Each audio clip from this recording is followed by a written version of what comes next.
On va commencer les lois de Khalavakum. Les lois de produits laitiers. D'accord? Les lois de produits laitiers, commencer par une introduction très intéressante. Le Midrash nous dit que Moshe Rabbeinu, il a été donc pêché de là du Nil. Il était dans son berceau, jeté dans le Nil, devant la Xéra de Paro de jeter tous les Zachar dans le Nil. Myriam se tenait au loin derrière les jonques et elle a surveillé son petit frère. Lorsque Bathia l'a vu, elle a envoyé sa hama. Sa hama, ça peut être ou sa servante ou son bras qui s'est allongé. Il a fait plusieurs, imaginez quelques mètres comme ça, il s'est allongé. Elle a récupéré le berceau. Et quand elle a vu le bébé, elle a dit Zem Yeldei Ivrim. Cet enfant-là, il fait partie des juifs. Il avait les habits, les haillons comme ça, les habits comme les juifs. Et quand on avait des habits spéciaux, quand on était en Égypte, le chinois les Vusham, Shmam, va être les Shonam, ils n'ont pas changé leur accoutrement, leur langage et leur nom. On ne s'appelait pas Christophe et Jean-Pierre quand on était en Égypte, d'accord? On s'appelait Yehuda, Reuven et Shimon. Et quand elle a vu, donc elle a reconnu que c'était un juif tout de suite. Et elle a essayé de prendre une nourrice pour l'allaiter, cet enfant. Il a refusé. Il a refusé de téter, imaginez, on n'a qu'un enfant, donc un petit bébé. Il avait 3 mois hein, à ce moment-là, mais il était né en avance. Il était prématuré, Moshe Rabbeinu. Donc c'est comme s'il avait... il était à l'âge de 0, on est d'accord? Et donc, il est dans un danger. Il y a écrit dans la halakha hein, qu'un enfant, pour qu'il puisse se donner à manger, si par exemple il n'y a plus de maternelle à la maison, il n'y a plus de...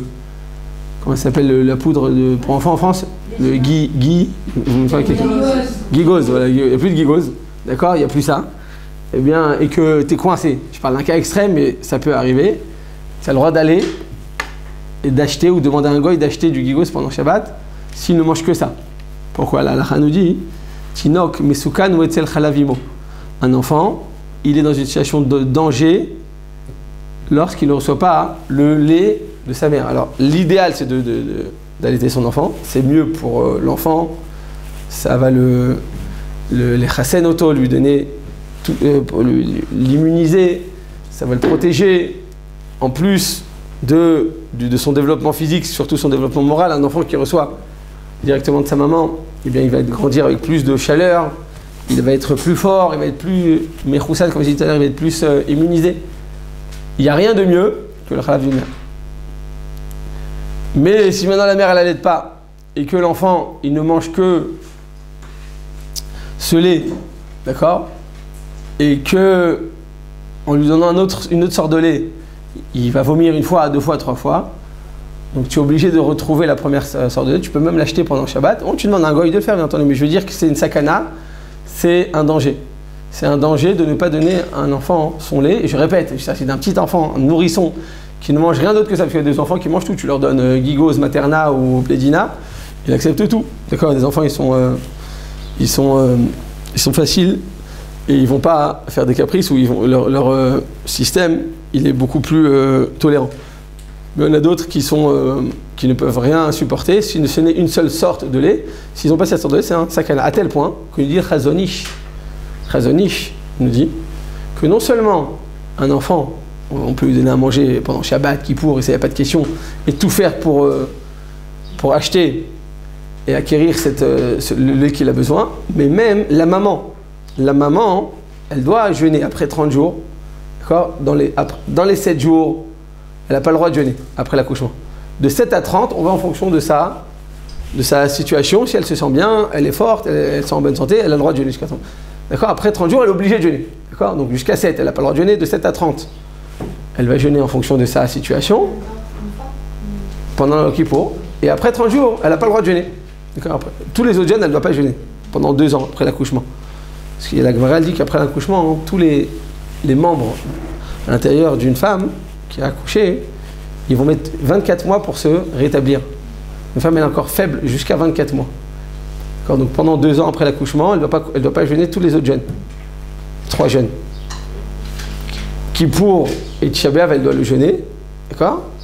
Mais si toutefois, le Chazon Ish nous dit, si toutefois, l'enfant, il ne mange rien d'autre que le lait de sa maman, rien d'autre. On essaie de lui donner des compléments, de lui changer avec des laits en poudre, il veut rien savoir, d'accord? Il les régurgite et il veut pas, il les refuse.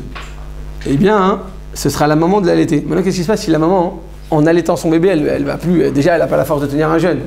En plus, on lui sort toutes ses forces pour donner 5 fois à manger à son bébé.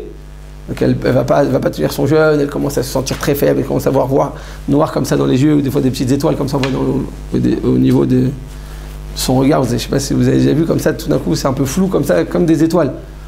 Eh bien, la halakha nous dit quoi? La maman, elle pourra manger pendant Kippour. Elle n'est pas en danger, on est d'accord? Je ne parle pas d'une maman en danger. Je parle d'une maman, ça fait 1 an qu'elle a accouché, donc elle n'est pas dans le mois. Ça fait 6 mois qu'elle a accouché, elle est en bonne santé, elle est chazaka, elle va au travail de 7h du matin jusqu'à 17h le soir. Elle tient. Mais pour son enfant ne refuse tout autre lait que en dehors du lait de sa maman, eh bien, hein, pour pouvoir l'allaiter, si elle sent qu'elle n'a pas la force maintenant d'allaiter pendant un jeûne, elle aura le droit aussi, elle, de manger. Pourquoi?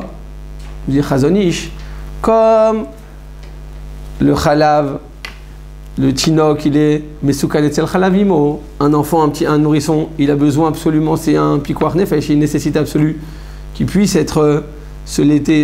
qu'il puisse s'allaiter, d'accord, du lait de sa maman, et que la maman, elle ne peut l'allaiter que sous condition qu'elle mange. Donc, il s'avère que de manière indirecte, eh bien, la mère aura le droit de manger, elle ne devra pas jeûner, ou en tout cas, elle mangera les shiurim, entendu, pendant Kippour. Il y a des mesures à prendre, elle ne peut pas manger comme elle veut. Mais l'essentiel, c'est qu'elle puisse allaiter son fils. Et j'ai pas compris, vous avez dit jusqu'à 7 jours après l'accouchement, elle peut pas jeûner. Elle peut pas jeûner, et après vous avez dit 2 ans. À Kippour, on fait une différence entre Kippour. Kippour, c'est le seul jeûne de la Torah. Tous les autres jeûnes, il y a 5 jeûnes en tout. D'accord? Il y a 5 jeûnes. Les 3 premiers, c'est le plus facile. Tanit Esther, Yudain Betamouz. Non. Non, oui, après, il y a. Ouais. Et après, il y a Tisha B'Av et Kippour. Tisha B'Av aussi, c'est des Rabbanan, c'est pas la Torah. Non, c'est un jeûne très chamour, comme c'est l'expression, il est très chamour. Il ressemble un peu à Kippour, pas totalement, il ressemble un peu à Kippour, mais c'est quand même des Rabbanan. Parce que Kippour, c'est Dorita, c'est le seul jeûne de la Torah. Non, Kippour, une femme, elle a accouché. Donc si elle a accouché depuis moins de 7 jours, elle n'a pas le droit de jeûner, même si elle veut. Elle dit non, c'est bon, je suis Chazaka, comment je vais manger moi Kippour? Pas du tout. Elle n'a pas le droit de jeûner, c'est un danger. On l'interdit de jeûner.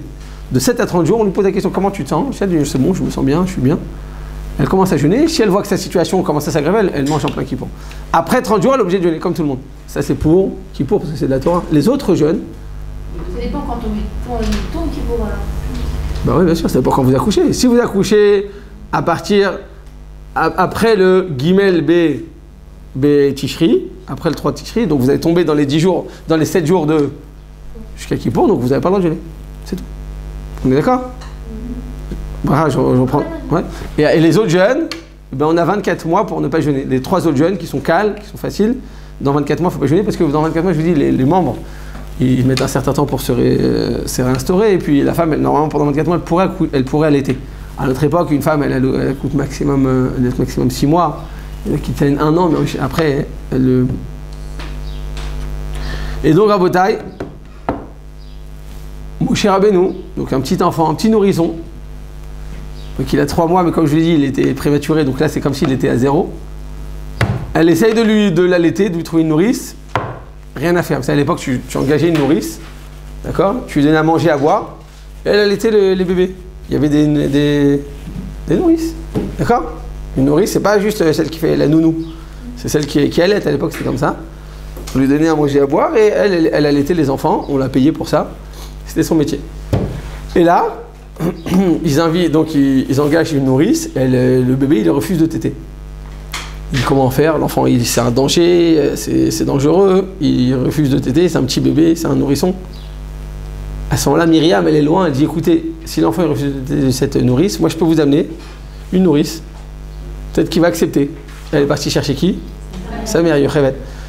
Donc Myriam est partie amener Yocheved. Yocheved, elle va maintenant allaiter dans le palais du roi pendant 24 mois, aux frais de la princesse. D'accord? Aux frais de Bathia. Donc elle va être payée elle va être nourrie, logée, logée et blanchie, d'accord, pendant 24 mois. Elle va recevoir un salaire du roi, du palais royal, et de cette manière, elle va donner à manger à son fils. C'est-à-dire que des fois, nous, on a des angoisses, comment je veux faire, quand je veux marier, comment je veux faire pour vivre, et puis je m'angoisse, et puis comment, c'est pas être évident. Et quand il veut te donner ce qui te revient, hein, tu le reçois, même sans faire d'effort. Kadosh Baruch Hu, il a décidé que ce soit Yocheved qui va allaiter son propre fils, mais non seulement elle va l'allaiter, mais en plus de ça, elle va recevoir pour ça un salaire. Quand Kadosh Baruch Hu, il décide qu'on ne se pose pas de questions, toutes les portes s'ouvrent. Gam Kiata, il m'a dit, Lo Irara, quand il dit David Ameler, Lo Irara, Kiata, il m'a dit, quand tu es avec moi, Hachem, il n'y a rien de mal, il n'y a que du bien.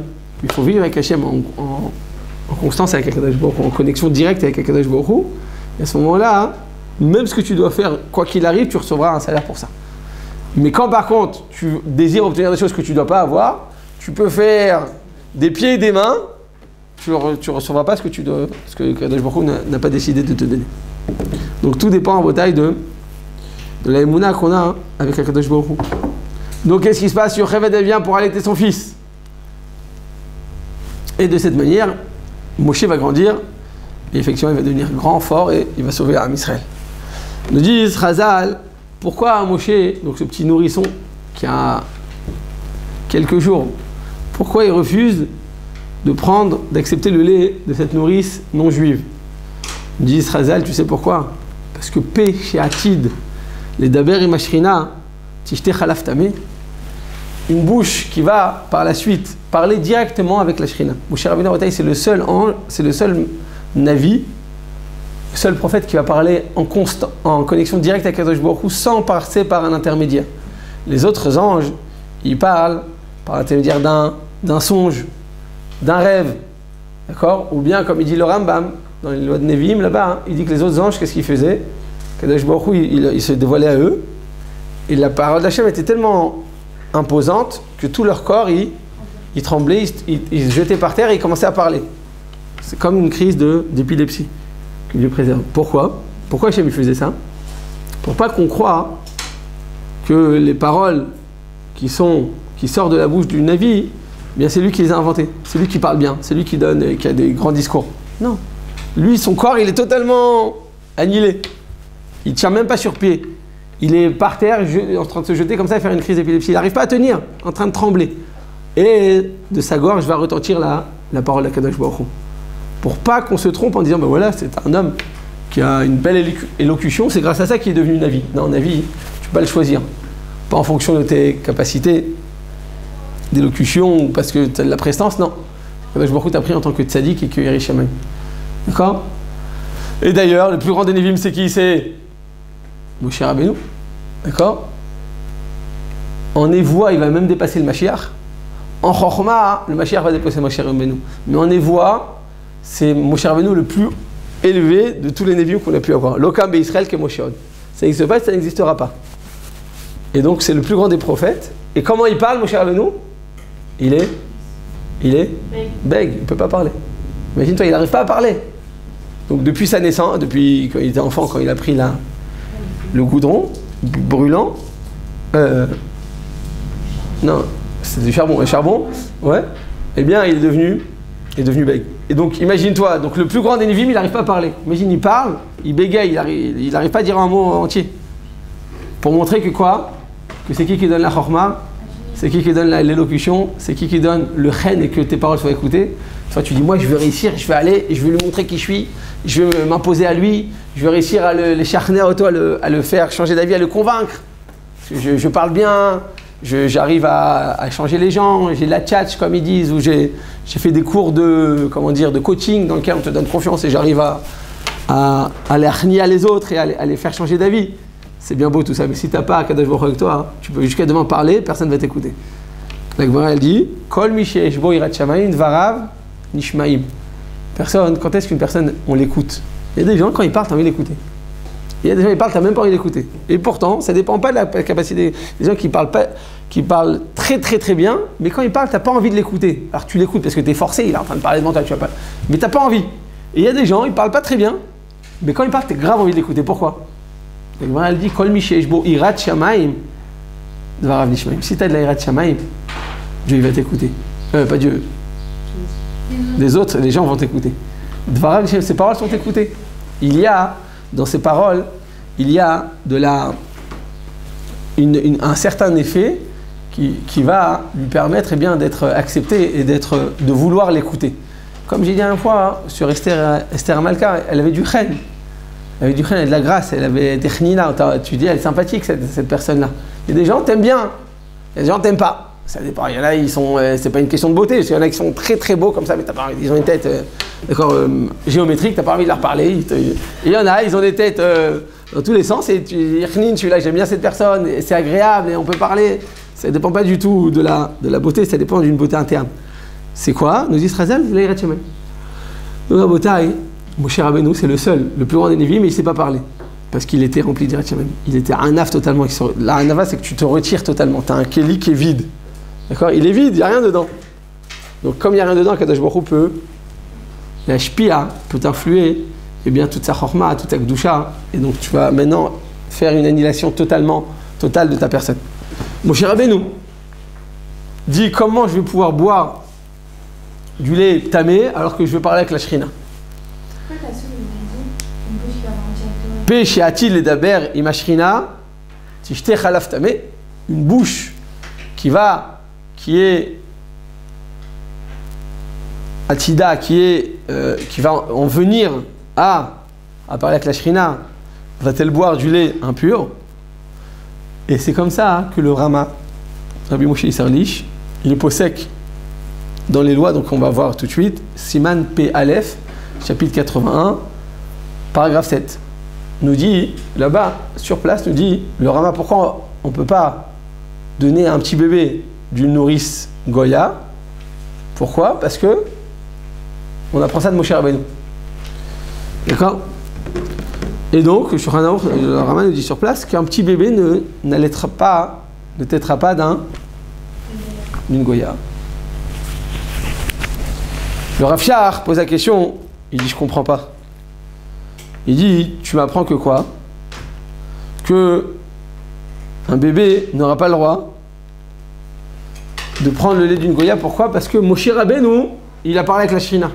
Comme Moshe c'était un bébé, et que lui n'a pas pris d'une Goya, donc nous, nos enfants n'ont pas le droit de téter d'une Goya.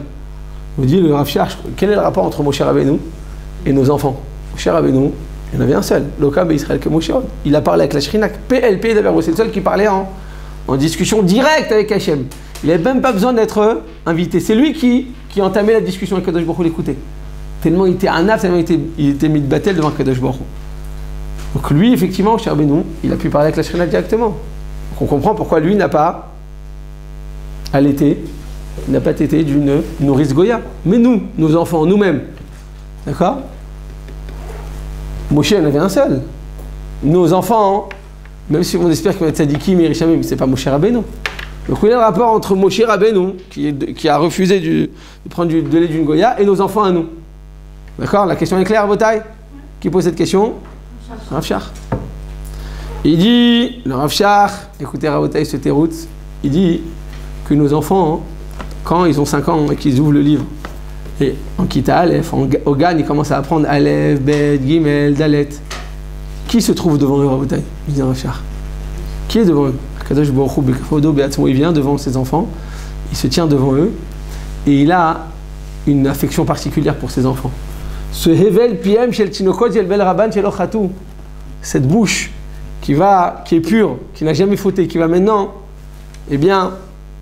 prononcer des mots de Torah, prononcer des lettres de Torah, et qui va maintenant proférer des propos saints, devant Kadosh Baruch Hu, ça va avoir le même effet que la névoie de Moshe Rabbeinu, que les discussions qu'a Kadosh Baruch Hu avec Moshe Rabbeinu.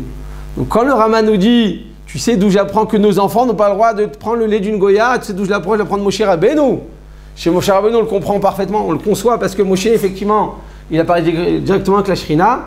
Nos enfants aussi, c'est la même chose, Rabotai, quand nos enfants étudient la Torah Gdosha, qui sont encore enfants, qui sont encore purs, et qui étudient la Torah Gdosha devant Kadosh Baruch Hu, il y a le même effet, et Kadosh Baruch Hu se tient avec la même instance et la même intensité que lorsqu'il parlait avec Moshe Rabbeinu. Et donc, Rabotai, eh bien, les Chachamim de l'époque du Talmud ont promulgué un décret dans lequel, eh bien, ils ont interdit de boire du lait de non-juif. D'accord? À moins que quoi? À moins qu'un juif se tienne à proximité lors de la traite. C'est-à-dire que le juif se tienne à côté, il regarde, il assiste à la traite, à ce moment-là, ce sera pas permis. Si un juif n'a pas assisté, les Chachamim ne l'ont pas interdit. C'est quoi la question? Comment aussi quand il était petit, il savait déjà qu'il avait parlé avec Hachem? On peut pas savoir. Ouais, pourquoi il a dit ça au moment de boire le lait? Il n'a pas voulu parce qu'il a dit qu'il avait parlé avec Hachem, qu'il ne savait pas. Ouais, il a fait, c'est une bonne question. Il faut savoir que Moshe Rabbeinu, dès la naissance, il a écrit Vayar ki tov meod. Quand il est né, Moshe Rabbeinu, il a écrit Tov, il était très bon. Alors en général, toutes les mères juives, quand elles disent mon enfant, ils disent mon fils, c'est le plus beau du monde, c'est le plus grand sadique, et ça va être le plus. D'accord? On croit tous à nos enfants, on est d'accord que ça va être les meilleurs au monde. Mais là, la Torah, c'est pas Yocheved, la maman juive qui va témoigner que son fils il est parfait, c'est la Torah. Tov meod. Le Rachid dit sur place pourquoi? Deux raisons. Ou bien parce qu'il était déjà circoncis, ou bien parce qu'il était, la maison elle s'est remplie de lumière. Donc déjà dès la naissance on a su que Moshe Rabbeinu c'était quelque chose de particulier. Alors dans ce cas-là, hein, le terreau du Rav Shach il ne marche pas parce que nos enfants quand ils naissent, il n'y a pas de la lumière. Enfin il y a à part la mère qui est émerveillée et qui est en train de pleurer de joie ou de souffrance, mais, mais en général il n'y a pas de lumière. Vous avez raison. Mais en tout cas, de Moshe Rabbeinu on apprend que lui, tout de suite à sa naissance, on savait qu'il était atide, qu'il était voué à devenir le Moshiach chez Israël, le libérateur, l'homme Israël. Eh bien, nous on apprend de là pour nos enfants. Le Rama, comme ça il dit, on apprend de là. Dans la Bodaï, eh bien, les Chachamim de l'époque du Talmud, donc ils ont des gozer et une xéra promulgué un décret dans lequel ils interdisent de boire le lait d'un juif qui a été, d'un goy pardon, qui a été trait par ce goy. Comme ça dit la Gemara dans Vodazara, page 35b. D'accord? Sous quelles conditions ce sera permis? Lorsqu'un juif se tient à proximité. Il vient à côté. C'est-à-dire? Le lait de la maman, ouais, il n'y a pas besoin de le traire.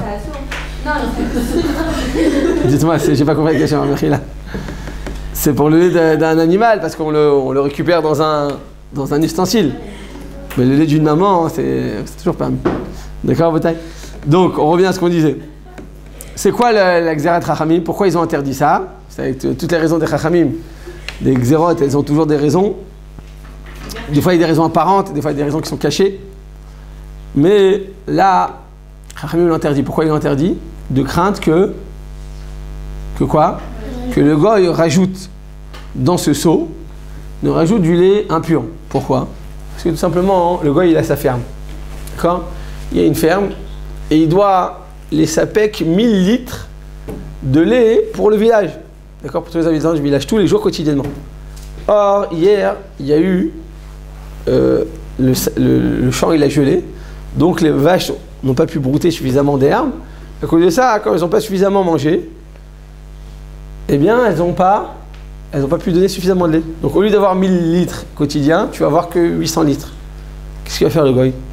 Il va dire, écoutez, il n'y a pas eu assez de lait, ils vont le tuer. Ils vont dire, attends, c'est pas possible, on a des enfants, c'est un danger, qu'est-ce que tu fais? On va aller trouver un autre fermier de qui risque de perdre toute sa part. Qu'est-ce qu'il va faire? Chachamim me disent, il risque de compléter le lait cachère, donc le lait de vache notamment, par du lait impur. Donc il a dans sa ferme. C'est quoi la question? C'est quoi la question, Rachel? C'est quoi la question, Rachel? Ouais.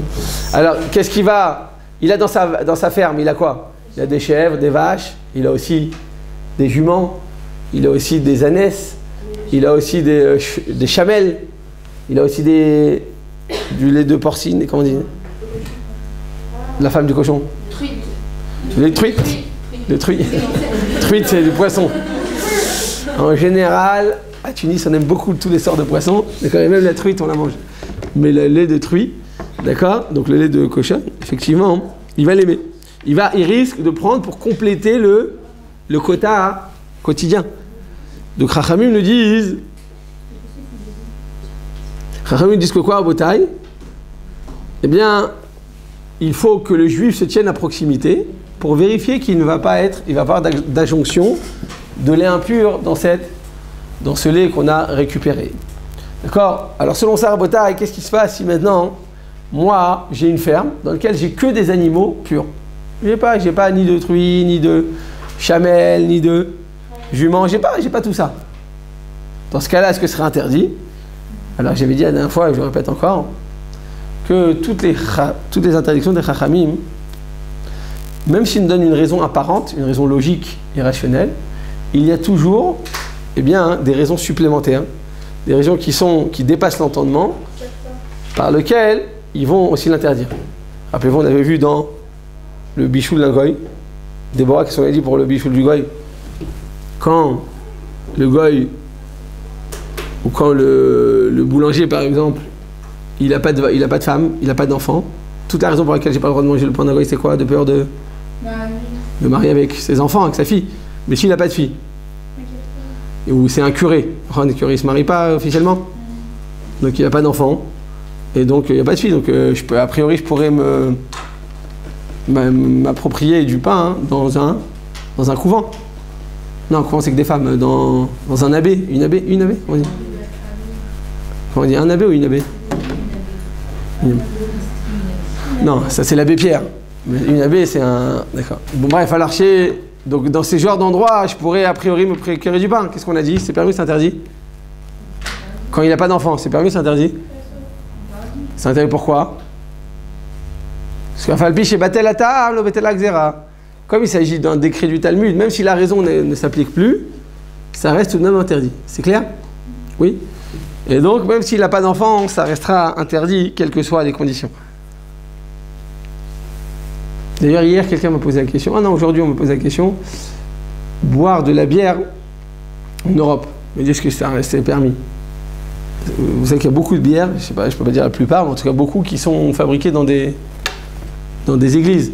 Pourquoi? Parce que comme ils ont des très grands terrains en général, depuis l'époque de la noblesse, donc il y avait le tiers état, il y avait le clergé, il y avait le noblesse. Donc là-bas, le clergé, ils avaient des très grands terrains et on ne pouvait pas les toucher. L'État ne pouvait pas toucher. D'ailleurs, on a vu ça, dans la Torah, on a vu ça chez qui?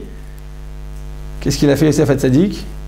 Il a vendu toute la terre d'Égypte, elle était vendue au roi, Pharaon, tout l'Égypte, et leur terre, et même leur corps, ils étaient devenus esclaves pour pouvoir manger pendant ces 7 années. La seule partie qui n'a pas été vendue à Paro, c'était quoi? C'était le clergé, quoi? Goshen. Ouais, Goshen, parce que ça appartenait aux Juifs. Mais l'autre partie qui n'a pas été touchée, c'était les Kohanim, les prêtres et les prêtres idolâtres. Parce que là, l'État, même sur ça, n'a pas d'emprise. Donc, ça pour dire qu'ils ont des très grands terrains. Ils sont 2 pelés, 3 tondus. Et ils sont tous pelés là-bas, vous avez vu? Ils sont tous tondus. Ils ont fait la coupe au bol. Vous savez comment ils font? Ils mettent un bol et ils coupent autour. C'est ça, ils coupent au bol, vous savez pas? D'accord. Bon, quoi qu'il en soit, ils ont des très grands terrains. Donc, dans leur terrain, ils ont des grands marsanim, des grandes caves. Et dans ces caves, ils font très souvent là-bas de la bière. La bière, on a le droit de la prendre. Même si elle vient d'un clergé là-bas ou d'une église ou quoi, on a le droit de la prendre. Si on est sûr que tous les ingrédients sont cachés, ça, il n'y a pas de question. Si on est certain, il n'y a pas d'interdiction de consommer. C'est pas comme le vin d'un goy. Le vin d'un goy, c'est interdit. Et il y a beaucoup de chomrot dans ça. Mais au sujet de la bière, c'est bon, il n'y a aucun problème. Donc, revenons à nos moutons. Donc, comme a dit Déborah, effectivement, on n'a pas le droit d'acheter le pain d'un goy, même quand celui-ci n'a pas d'enfant, même quand il ne se marie pas, parce que ça reste une xéra, ça reste un décret. Donc même quand la raison qui nous a été dévoilée ne s'applique plus, malgré tout, le décret subsiste. D'accord? Donc xéra ta Talmud, afalpi shebatel ata'am, lo betela xéra. Comme il s'agit d'un décret du Talmud, c'est immuable. Et quelles que soient les conditions, ça reste toujours interdit. D'accord?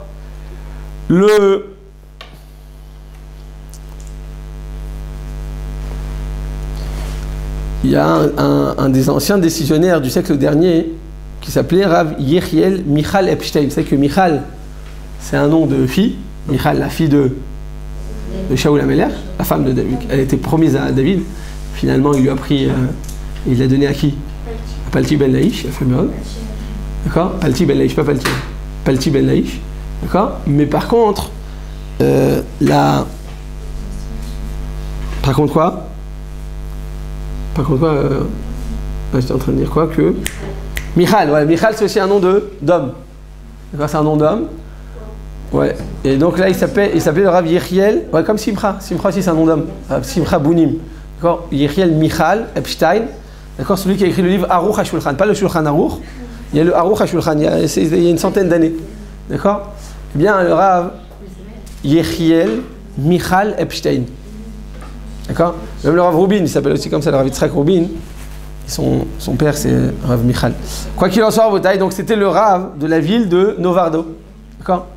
Et là-bas, il y avait un riche négociant qui il lui a dit que quand il était en déplacement, il allait s'approvisionner du lait chez l'épicier du quartier. Et le Rav, qui connaissait bien tous les commerçant du coin, il s'est dit je vais aller vérifier. S'il est vraiment très bon ce lait, je vais vérifier pourquoi il est très bon, qu'est-ce qu'il a, qu'est-ce qu'il rajoute dedans. Il vérifie que tout va bien. Donc le Rav il est parti chez ce commerçant et il lui dit quand tu fais ce bon lait, pas que ton lait il est onctueux. Alors qu'est-ce qu'il a raconté le commerçant? Il a raconté naïvement, il lui a dit écoutez, votre Rav, sachez que tous les jours, avant d'ouvrir ma ferme et de traire le lait, je vais m'approvisionner chez le boucher du coin et je vais prendre toutes les cervelles qu'il n'a pas vendues la veille et je les cuis avec le lait, de manière à pouvoir donner une texture qui est onctueuse comme ça et crémeuse. D'accord? Donc c'est pas quelque chose de courant, hein, quelque chose comme ça. Et à ce moment-là, le Rav Epstein, il a donc raconté ça à ce riche négociant et il a levé les yeux au ciel, il a dit Kamat Sadkou Divrei Chachamim, combien les paroles des sages sont vraies, sont justes. Des fois tu dis mais non, il n'y a que du lait, qu'est-ce qu'il y a? Il n'y a que du lait, je ne fais aucun issour. Tu as raison, mais malgré tout, Chachamim, ils ont plus de raison que toi, ils sont plus Chachamim que nous. Et donc, à Botaï, il est absolument nécessaire de surveiller ou d'assister à la traite du lait. Quand un juif se trouve à proximité, donc ça s'appelle le Chalav Shamour. Quand on parle de Chalav Shamour, Chalav Israël, Chalav Israël, on va voir quelles sont les conditions requises pour que le lait soit surveillé. D'accord? Donc on va tout de suite à Botaï, conditions requises pour répondre aux critères de Chalav Israël, donc pour en faire du lait de juif. D'accord? Donc dans les régions dans lesquelles on ne peut pas trouver des animaux qui sont susceptibles de produire du lait impur. On est d'accord que des chamelles, il n'y en a pas dans toutes les villes. Ou des truies, il n'y en a pas non plus partout. D'accord? Même dans les fermes ou dans les grands pâturages, il n'y a pas toutes sortes d'animaux, on ne met pas tous les animaux ensemble. On met les vaches ensemble, on met les poules ensemble, on fait pas des mélanges pour pas que l'un mange l'autre ou que l'un qu'il y ait des catastrophes. D'accord? Donc, dans ces régions dans lesquelles on est sûr qu'il n'y a pas d'animaux qui sont susceptibles de produire du lait impur, eh bien, il suffira de désigner un juif qui sera préposé à la surveille du lait. D'accord? À la surveillance de la traite, et on lui demandera d'assister à la traite. Qu'est-ce qu'il doit faire? Est-ce qu'il doit lui-même traire, ou bien c'est le goy qui traite? Ouais.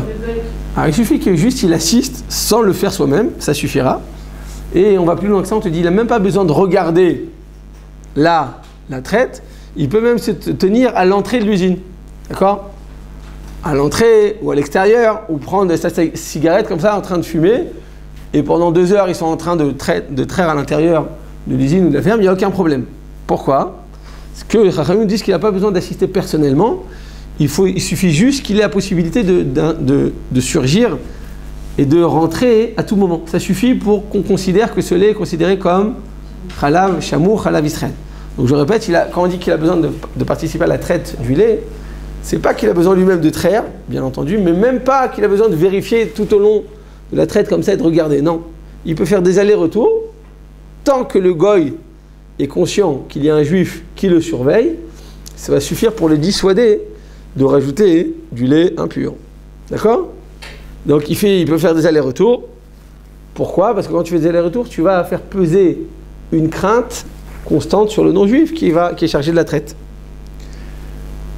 Bien entendu, si il peut être là depuis le début, c'est encore mieux. Mais si même il est au téléphone, il est en train de prendre sa cigarette, c'est un travail assez intensif, c'est le matin très tôt, comme ça ils viennent, et ils commencent à traire toutes les vaches, il dit il n'est pas obligé de rester depuis le début, en tout cas, du début à la fin, mais il peut faire juste des allers-retours.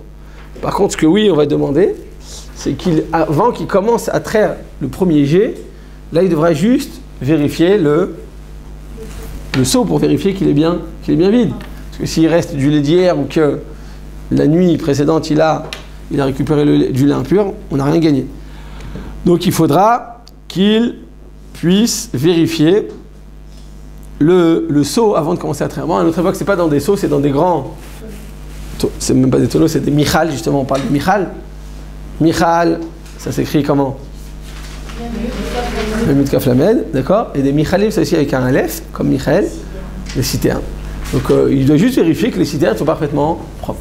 En général, les lois, le ministère de l'hygiène, vous savez qu'il est très vigilant pour tout ce qui est du lait, parce que le lait, ça tourne, c'est rempli de microbes, et si c'est pas parfaitement entretenu au niveau de l'hygiène, c'est un danger de mort. De boire du lait qui a tourné à Botaï, quand il a tourné vraiment pas, tu l'as laissé une demi-heure d'heure, je me dis j'ai peur qu'il ait tourné.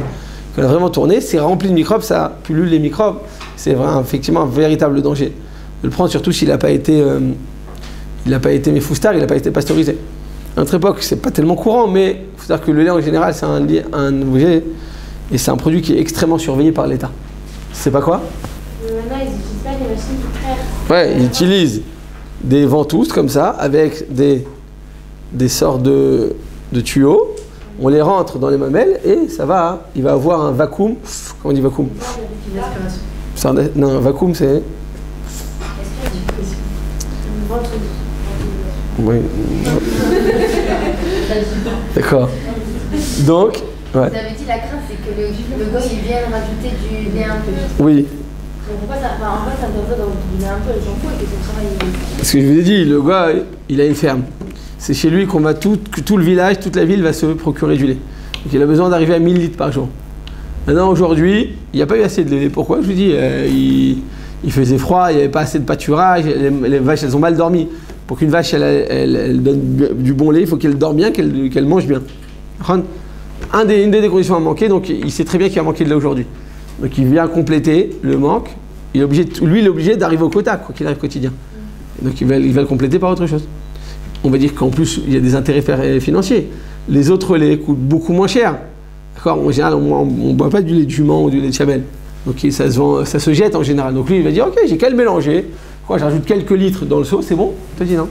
Comme il y a cette crainte, donc la Khamim l'ont atteint. Donc c'est quoi la question? C'est effectivement, on le récupère donc à l'intérieur avec ses ventouses, et il va avoir donc un système électrique par lequel eh bien, ce lait va être versé dans des citernes.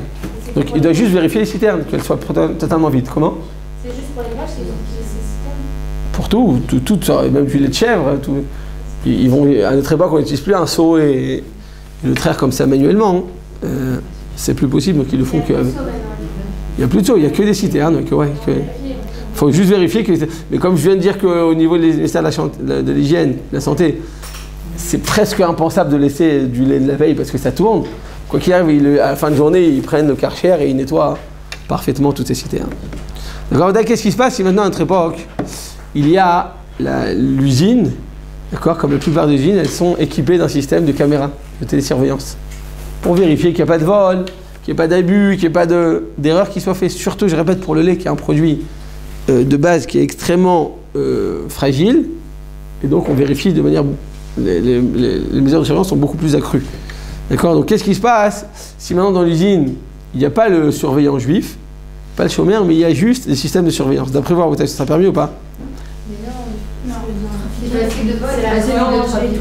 C'est facile? Il n'y a pas cette pression. Vous avez déjà travaillé en tant que fermière hein? Pendant les vacances au ZI? Si c'était permis, on pouvait manger les César Poulet, tout ça, parce que c'est du lait de vache. Il n'y a pas cette pression-là. Ça, là, je sens que si vous n'êtes pas passé, là, le Kinder. Il y a des qui surveillent les caméras, il y a des surveillance. Ouais, vous êtes à notre époque, il y a des systèmes de... Top. Alors, on va dire que c'est le juif, qui surveille. Mais il ne peut pas toutes les regarder en même temps. Il ne peut pas les surprendre directement. Donc, ils sont là qui équipés. Ah, si le juif il surveille, oui. Ouais, c'est le juif qui surveille.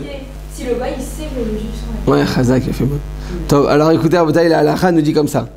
Le Rav Gross, c'est Rav Gross, Rav Mordechai Gross, c'est un des Gdolim de notre époque qui va en France souvent le Bedin avec le Rav Charbit, le Rav Gross et le Rav Zafrani. Rav Mordechai Gross, c'est un des grands poskim de notre époque. Il écrit que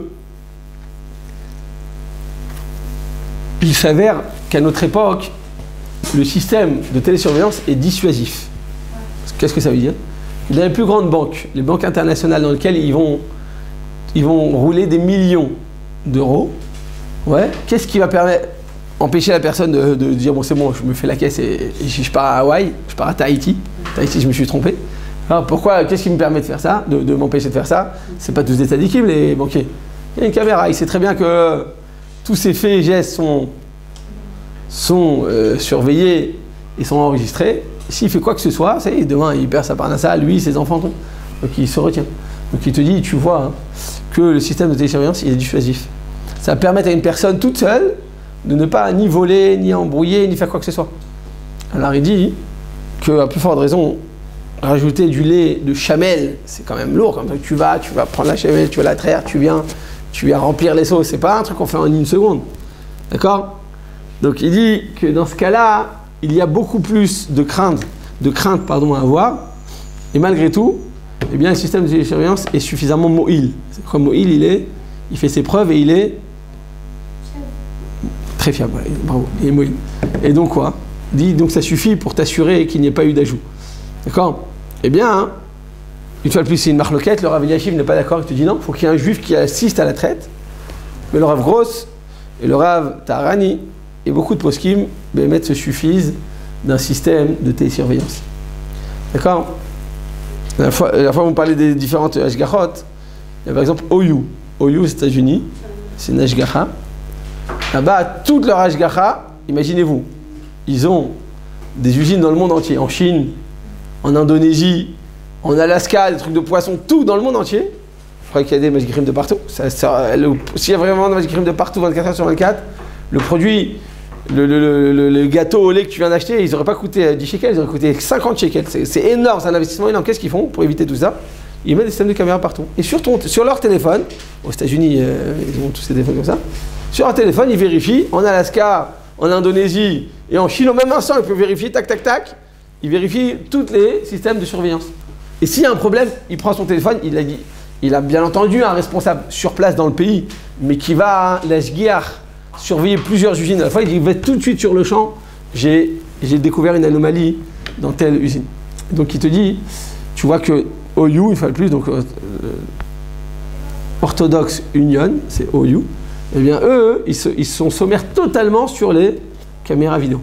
Nous, en conclusion, on ne s'appuie pas sur tout pour ça, parce qu'il y a beaucoup, comme vous dites, il y a beaucoup de choses qu'on peut faire. Quand tu es sur mon dos, je ne vais pas faire de bêtises, mais quand c'est une caméra, quand tu as des centaines de caméras de partout au même instant, c'est pas possible de tout vérifier à la fois. Et puis combien de temps ça prend de faire une petite entourloupe? C'est très rapide. Donc ça ne va pas marcher dans tous les cas, mais par contre, pour le lait, n'oublions pas que s'il s'agit d'interdiction d'ordre rabbinique, c'est pas de la viande qui est d'oraïta. C'est juste du lait de beurre qu'on rajoute, du lait impur. Donc pour une interdiction rabbinique, on peut oui s'appuyer sur la caméra. D'accord, Botaï? Nous dit le Rav Gross, il n'est même pas nécessaire que le juif regarde en direct toutes les caméras, il peut même le voir en différé. Vous savez, quand il y a des matchs, des fois, je ne sais pas si vous avez de la famille qui... Il y a des matchs, mais ceux qui ont les matchs, c'est presque... heureusement que ça ne tombe pas à Kippour, parce que je ne sais pas s'ils auraient tenu le coup. Tellement ils sont... Quand tu es attiré vers ça, c'est... Et quand il y a un match en direct, des fois, il y a des gens qui disent non, je ne peux pas venir à un cours de Torah, il y a un match. Ça va, tu peux le voir après le match. Tu l'enregistres, tu le vois après, il n'y a pas eu mort d'homme. Non, mais ça ne va pas changer le cours du match quand tu le vois après. Tu le vois une heure après, tu vois qu'il va plus gagner. Quand tu as fait un shir à la main à l'autre, il faut que ce soit le penalty qui passe, ça ne va rien changer. Donc je joue en direct, toi après, non, j'ai besoin de le voir en direct, c'est pas la même chose comme vous dites, c'est pas la même frénésie, je me sens pas pris dans le truc. Je sais qui a gagné, je lui dis n'écoute pas qui a gagné. Et non, c'est pas possible de m'écouter, je vais recevoir trop de messages. Bref, ils sont pris dans un tourbillon, ils savent même pas par où ça commence. Et alors, eh bien c'est la même chose, tu pourras même regarder les films de la surveillance, même en différé. On t'amènera pas les michocos et les pop-corn, parce que t'as pas le kiff de l'après-midi, est-ce qu'il va venir, il va rajouter du lait dedans, je sais pas. Tu n'auras pas un stress comme ça et du suspense comme ça pendant tout le long du film, mais c'est pas très grave, nous dire Rav Gross, ça suffit. Pourquoi ça suffit? Parce que c'est juste pour dissuader. Vous l'avez dit tout à l'heure, qui l'a dit, je sais plus. Il suffit que le goy sache qu'il y a... C'est vous? C'est ça maintenant. Alors, il sache qu'il y ait, dans toute l'usine, il y a un système de surveillance pour le dissuader. Il dit, écoute, ça vaut pas le coup quand je vais aller rajouter quelques litres de lait, mais ils vont me fermer mon usine. Puis les juifs, c'est des bons clients, c'est tous des fêtards. Là, on s'approche de Shavuot, Ils sont allés à Rami Lévi, tu te fais attaquer presque par des morceaux de crème cheese, de partout comme ça. Partout où tu vas, ils te mettent, hop là, un crème cheese, 4 pour le prix d'un. Donc c'est des bons clients en général, les juifs. Donc il va pas se mettre en danger de perdre sa parnassa. Donc à partir du moment où le fermier est conscient de la présence du dispositif de télésurveillance et qu'un juif vérifie, même s'il ne vérifie pas directement différé, on va s'appuyer sur ce dispositif pour considérer que le lait est du lait Chalav Israël et pas du lait de goy. Oui. Alors on pourrait manger tout ce qui est au lait Au iodé, là. Non, attendez, je sais pas encore. Attendez. Je vous dis juste que si. Tout le monde est au cher Mais c'est au lait que s'il y a le lait, c'est au lait, c'est pas au lait. Non, mais le M&M, c'est Au iodé. Ouais, D c'est du.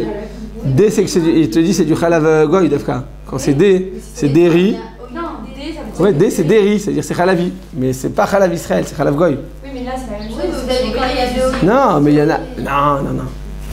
Non, je reprends. J'ai juste dit comme ça que OU, il s'appuie à 100% sur le système de télésurveillance. À 100% dans tous les domaines. Nous, dans les domaines, quand c'est de la viande, quand il y a du poisson qui peut être taref, on ne s'appuie pas sur une surveillance. Il faut que tu sois même sur place pour vérifier, pour dissuader. Un poisson, vous savez combien de sortes de thons qui existent? Alors on va dire, je crois qu'il y en a plus que 20. Une sorte de thon qui sont taref totalement. Il n'y en a qu'un qui est cachère, une sorte de thon. Il faut vérifier les écailles, les nageoires, il faut vérifier, faites sur place. Non, si tu mets la caméra, c'est bon, il va faire quoi la caméra? C'est pas Kadosh Baruch Hu, la caméra.